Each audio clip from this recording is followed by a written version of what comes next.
Berjumpa kembali dengan saya Pendeta Chandra Gunawan. Di dalam video hari ini saya ingin membahas mengenai salah satu isu kontemporer di dalam kehidupan Kristen. Dan hari ini saya ingin membahas mengenai isu perceraian. Di dalam setiap kesempatan berbicara mengenai perceraian, ada begitu banyak orang yang kemudian merespons dengan bertanya, memberikan sejumlah kasus-kasus yang sulit untuk menanyakan ataupun untuk membenarkan bahwa perceraian adalah sesuatu yang boleh dilakukan ketika situasi dan kondisi tidak lagi memungkinkan untuk mempertahankan pernikahan. Nah, setiap kali saya berbicara mengenai isu perceraian, maka hal pertama yang kita perlu pahami adalah mengenai apa yang Alkitab ajarkan kepada kita mengenai perceraian. Karena banyak orang bisa berbeda pandangan ketika mereka berbicara mengenai persoalan-persoalan yang dia atau seseorang hadapi. Tetapi persoalan apapun yang seseorang hadapi di dalam pernikahan, kita perlu mendengar pertama-tama apa yang Alkitab katakan mengenai isu perceraian. Barulah setelah itu kita dapat memikirkan apa yang seharusnya seorang lakukan untuk memenuhi apa yang Tuhan inginkan di dalam kehidupan pernikahan seseorang, sesuai dengan prinsip firman Tuhan mengenai pernikahan. Nah, di dalam kitab suci, salah satu bagian Alkitab yang berbicara mengenai perceraian adalah ajaran Tuhan Yesus sendiri. Nah, saya akan membacakan di dalam Matius pasal yang ke-19, mulai dari ayat yang keempat. Nah, ini adalah prinsip yang Tuhan Yesus ajarkan terlebih dahulu mengenai pernikahan. Tuhan Yesus berkata demikian, jawab Yesus, "Tidakkah kamu baca bahwa Ia menciptakan manusia sejak semula, menjadikan mereka laki-laki dan perempuan? Dan firman-Nya, sebab itu laki-laki akan meninggalkan ayahnya dan ibunya dan bersatu dengan istrinya, sehingga keduanya itu menjadi satu daging." Ayat yang ke-6, "Demikianlah mereka bukan lagi dua, melainkan satu. Karena itu, apa yang telah dipersatukan Allah tidak boleh diceraikan manusia." Nah, itu adalah prinsip yang paling mendasar di dalam pernikahan Kristen.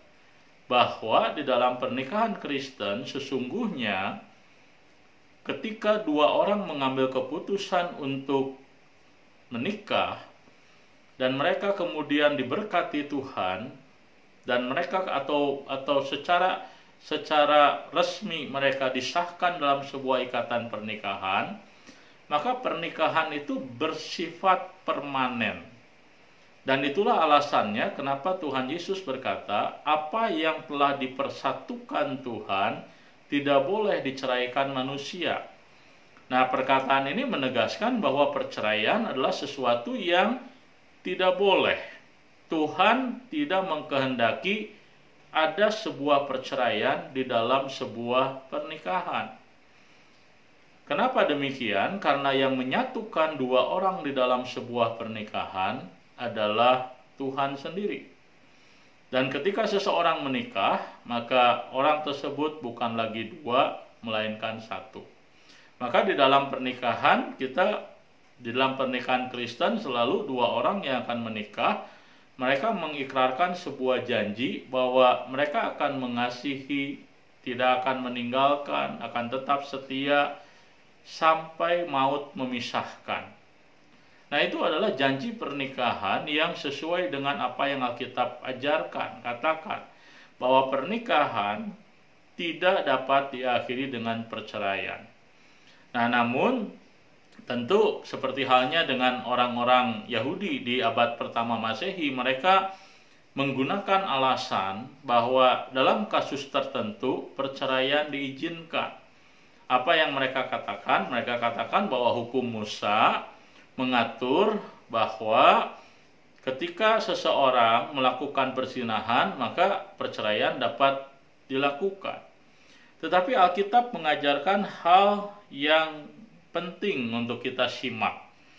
Nah, jadi kita perlu membaca di dalam ayat yang ke-7, di sana dikatakan, kata mereka kepadanya, nah mereka ini adalah pendengar ajaran Tuhan Yesus, jika demikian apakah sebabnya Musa memerintahkan untuk memberikan surat cerai jika orang menceraikan istrinya?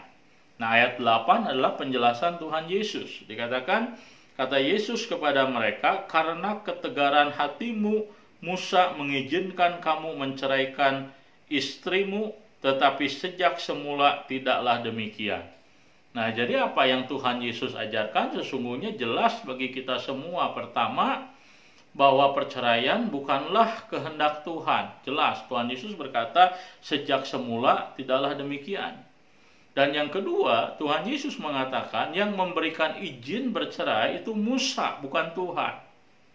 Dan orang-orang Yahudi juga tahu, maka perkataan mereka waktu mereka mendengar ajaran Yesus mengenai larangan perceraian, mereka berkata, apa sebabnya Musa memerintahkan untuk memberikan surat cerai?